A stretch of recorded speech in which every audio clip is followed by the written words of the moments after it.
Bapak Ibu sidang jemaat yang terkasih di dalam Tuhan kita Yesus Kristus, Shalom. Selamat pagi, selamat bertemu kembali di dalam sarapan rohani Jemaat GKPB Galang Ninghyang Abian Base. Hari ini hari Jumat, tanggal 11 Maret 2022. Sebelum kita akan melakukan segala aktivitas kita, kehidupan kita untuk sepanjang hari ini, mari kita menyerahkan sepenuhnya ke dalam tangan Tuhan. Kita akan merenungkan firman Tuhan. Sebelum kita merenungkannya, mari kita memohon Roh Kudus untuk menolong kita untuk memahami akan kebenaran firman Tuhan. Mari kita datang kepada Tuhan di dalam doa. Mari kita berdoa. Terpujilah namamu Tuhan, karena kasih dan kesetiaan Tuhan di dalam kehidupan kami tiada berkesudahan. Terima kasih Tuhan atas penyertaan-Mu dari hari lepas hari, sehingga pada pagi hari ini lagi Tuhan, Engkau memberikan kami hari yang indah, hari yang segar untuk kami jalani kembali. Sebelum kami akan memulai segala kehidupan kami untuk sepanjang hari ini, kami memohon penyertaan Tuhan di dalam hidup kami. Sehingga Tuhan, apa yang kami lakukan itu semua turut dengan kehendak Tuhan. Sebentar lagi kami akan merenungkan firman-Mu. Biarlah Roh Kudus-Mu memberikan kami hikmat dan akal budi, sehingga kami benar bisa memahami apa yang menjadi kehendak-kehendak Tuhan di dalam kehidupan kami. Di atas segalanya Tuhan, kami memohon ampun atas segenap dosa dan kesalahan yang telah kami perbuat di sepanjang hari, sehingga kami layak untuk ada di hadapan Tuhan. Di dalam nama Tuhan kami Yesus Kristus kami berdoa. Amin. Perenungan kita pada hari ini tersedia dari dua ayat. Yang pertama dari Pengkhotbah 8 ayat yang ke-8 dan yang kedua Matius 6 ayat yang ke-27. Saya akan membacakannya untuk kita semua. Pengkhotbah 8 ayat yang ke-8, tiada seorang pun berkuasa atas hari kematian. Kemudian dari Matius 6 ayat yang ke-27, siapakah di antara kamu yang karena kekhawatirannya dapat menambahkan sehasta saja pada jalan hidupnya? Tema perenungan kita pada pagi hari ini adalah mengapa kita harus khawatir.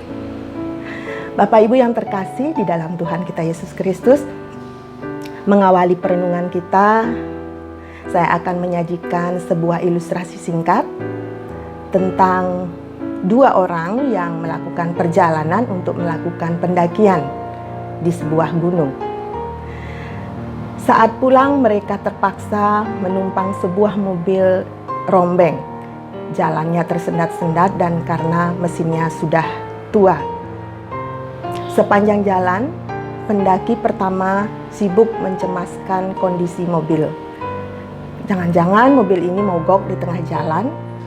Kemudian jangan-jangan lagi bensinnya habis dan tidak ada pom bensin di daerah pegunungan ini. Nah, sementara pendaki kedua tampak santai-santai saja. Ia begitu menikmati pemandangan indah bukit-bukit tersebut. Beberapa kali ia mengabadikan keindahan itu dengan kamera pocketnya. Setelah 1 jam berlalu, akhirnya mobil uzur itu pun tiba di kota yang dituju. Kok kamu sempat-sempatnya ambil gambar pemandangan itu? Apa kamu tidak cemas? Tanya pendaki pertama. Apa yang perlu dicemaskan? Seandainya ada masalah, pasti ada jalan keluarnya. Aku suka perjalanan tadi, bukankah pemandangannya indah sekali? Kata pendaki kedua. Nah, Bapak Ibu Saudara yang dikasihi Tuhan, kisah tadi menolong kita untuk memahami bagaimana seringkali kekhawatiran membuat kita kehilangan banyak hal yang berharga. Lebih buruknya lagi, seringkali kekhawatiran itu tidak terbukti separah yang kita khawatirkan atau malah tidak terbukti sama sekali. Kekhawatiran tidak akan menambah sejengkal pun panjang usia kita. Banyak orang hidup dalam kekhawatiran dan kecemasan mengenai apa yang belum terjadi. Orang sering takut dan tidak tahu apa yang ia takuti. Kemudian kebahagiaan itu hanya menjadi milik orang-orang yang mampu menikmatinya dengan penuh rasa syukur. Jam kehidupan hanya sekali berputar. Ada menit yang harus dilalui dengan manis, dan ada pula menit yang harus dilalui dengan pahit. Jalanilah setiap detik dengan iman dan kasih kepada Tuhan agar kita menjadi lebih bijaksana di dalam menjalani kehidupan ini. Bapak Ibu yang dikasihi Tuhan, tiada seorang pun yang hidup tanpa kekhawatiran. Jika seseorang berkata bahwa dia tidak peduli akan apapun di dunia ini, maka ia ada dalam penyangkalannya. Yang menjadi pertanyaan, apa yang dapat kita lakukan dengan kekhawatiran kita? Kekhawatiran adalah sebuah perasaan gelisah, ketakutan atau kengerian terhadap sesuatu yang belum terjadi. Perasaan-perasaan ini biasanya terkait dengan pikiran-pikiran negatif atas sesuatu yang mungkin terjadi di masa depan. Kemudian merasa khawatir berarti merasa cemas, bingung, dan pikirannya terbagi-bagi. Apa yang harus kita perbuat ketika rasa khawatir menyerang pikiran kita? Rasul Paulus menasehati di dalam Filipi 4 ayat 6 sampai dengan yang ke-7, nyatakanlah dalam segala hal keinginanmu kepada Allah dalam doa dan permohonan dengan ucapan syukur.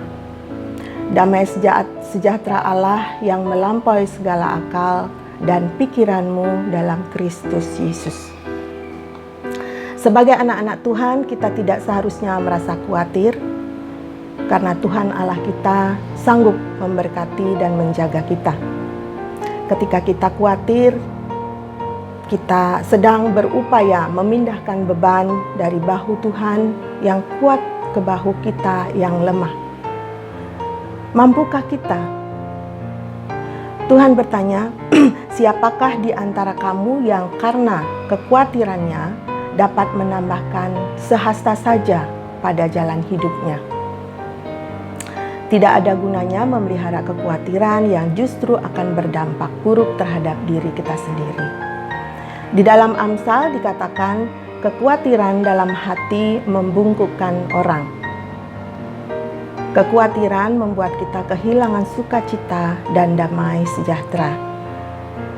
Untuk menang terhadap kekhawatiran, kita harus mempercayai Tuhan dengan segenap hati kita.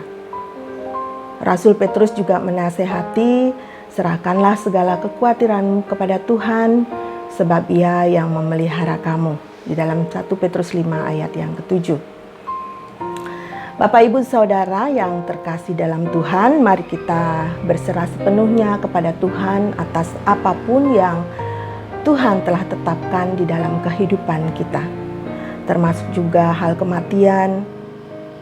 Hal ini sangat realistis yang tidak pernah bisa diprediksi kapan akan terjadi dan yang bisa dialami oleh semua orang. Ia tidak mengenal usia ataupun status dan sebagainya, seperti di dalam firman Tuhan saat ini disampaikan bahwa tiada seorang pun yang berkuasa atas hari kematian. Karena kematian itu bisa datang sewaktu-waktu, maka kita harus mempersiapkan diri sebaik-baiknya karena manusia tidak mengetahui kapan waktunya. Kita harus berpikir bahwa hari ini adalah hari terakhir bagi kita, dan besok sudah tidak ada kesempatan lagi. Dengan demikian, kita akan menghargai waktu sedemikian rupa dan menjadikan setiap hari sebagai suatu kesempatan yang berharga untuk kita memperbaiki hidup dengan lebih baik.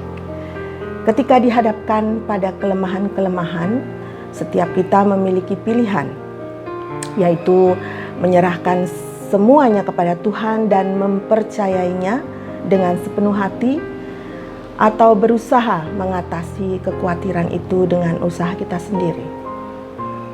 Dan tidak seharusnya lah kita mengeraskan hati dengan memikul beban dengan kekuatan kita sendiri dan tidak menyerahkannya kepada Tuhan. Tuhan kiranya memampukan dan menolong kita untuk berserah sepenuhnya di dalam pemeliharaan Tuhan kita. Amin. Mari kita berdoa. Terima kasih ya Bapa untuk firman-Mu pada pagi hari ini yang bisa kami renungkan, bahwa sebagai manusia biasa kami tentunya merasa khawatir Tuhan, apa yang akan terjadi ke depan, terutama di masa sulit sekarang ini. Tetapi Tuhan, Engkau meminta kepada kami semua sebagai anak-anak Tuhan untuk meletakkan sepenuhnya pengharapan kami dan beban kehidupan kami ke dalam tangan Tuhan. Kami yakin dan percaya Tuhan, di setiap kehidupan kami, Engkau yang menilik, Engkau yang mengatur, dan Engkau yang memelihara kami. Terima kasih ya Bapa. Kami serahkan sepanjang hidup kami ke dalam tangan Tuhan. Biarlah Tuhan yang mengaturnya. Apapun yang kami lakukan hari ini Tuhan, berkenan kepada Tuhan. Terlebih dari itu Tuhan, kami bisa menyampaikan berkat dan firman Tuhan kepada setiap orang yang kami temui dimanapun kami berada, melalui sikap hidup kami, perkataan dan perbuatan kami. Terima kasih Bapa, ini doa kami. Di dalam nama Tuhan kami, Yesus Kristus, kami berdoa. Amin. Selamat beraktivitas, Tuhan Yesus memberkati. Shalom.